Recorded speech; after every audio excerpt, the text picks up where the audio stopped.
تفسیر القرآن آج کا سبق سورہ بقرہ آیت نمبر 208 اور 209۔ اعوذ باللہ من الشیطان الرجیم، بسم اللہ الرحمن الرحیم۔ یا ایہا الذین آمنوا ادخلوا فی السلم کافہ ولا تتبعوا خطوات الشیطان انہ لکم عدو مبین۔ فَإِن زَلَلْتُم مِّن بَعْدِ مَا جَاءَتْكُمُ الْبَيِّنَاتُ فَاعْلَمُوا أَنَّ اللَّهَ عَزِيزٌ حَكِيمٌ۔ ترجمہ: اے ایمان والو، اسلام میں پورے داخل ہو جاؤ اور شیطان کے قدموں کے پیچھے نہ چلو، بے شک وہ تمہارا کھلا دشمن ہے۔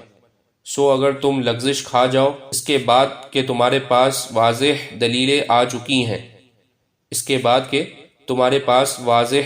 آ چکی ہیں تو جان لو کہ بلا شبہ اللہ تعالیٰ زبردست ہے، حکمت والا ہے۔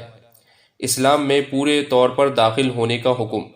آیت کے شان نزول کے بارے میں لکھا ہے کہ بعض صحابہ رضی اللہ عنہ اجمعین جو پہلے یہودی تھے، انہوں نے سنیچر کے دن یعنی ہفتے کے دن کی تعظیم کو باقی رکھنا چاہا جو شریعت موسوی میں تھا، اور اونٹ کا گوشت کھانے سے پرہیز کرنا چاہا کیونکہ یہودیت کے زمانے میں نہیں کھاتے تھے۔ انہوں نے رسول اللہ صلی اللہ علیہ وسلم سے عرض کیا کہ تورات بھی اللہ تعالیٰ کی کتاب ہے، ہم اس کو تہجد کی نماز میں پڑھ لیا کریں جیسا کہ قرآن مجید کی تلاوت کی جاتی ہے۔ اس پر آیت بالا نازل ہوئی اور حکم فرمایا کہ اسلام میں پورے داخل ہو جاؤ۔ شریعت محمد صلی اللہ علیہ وسلم کے آنے کے بعد اب کوئی شریعت باقی نہیں رہی۔ اور حضرت جابر رضی اللہ عنہ سے روایت ہے کہ رسول اللہ صلی اللہ علیہ وسلم نے ارشاد فرمایا کہ بلا شبہ میں تمہارے پاس خوب روشن اور صاف شریعت لے کر آیا ہوں، اگر موسیٰ علیہ السلام بھی زندہ ہوتے تو ان کے لیے بھی اس کے سوا کوئی گنجائش نہ تھی کہ وہ میرا اتباع کریں۔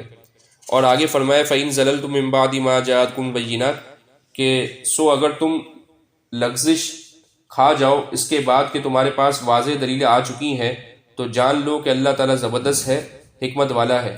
اس آیت میں بتایا کہ واضح دلائل آ جانے کے بعد پھر بھی اسلام میں داخل نہ ہوئے تو اس کو معمولی بات نہ سمجھنا، یہ اللہ تعالیٰ کی بغاوت ہے، وہ غالب ہے، اس کے عذاب اور انتقام سے بچ نہیں سکتے، اور وہ حکیم بھی ہے، اپنی حکمت کے موافق وہ سزا دینے میں جلدی نہ کرے تو اس سے دھوکہ نہ کھانا اور یہ نہ سمجھنا کہ گرفت نہ ہوگی اور انتقام سے محفوظ رہیں گے۔ وآخر دعوانا ان الحمد للہ رب العالمین۔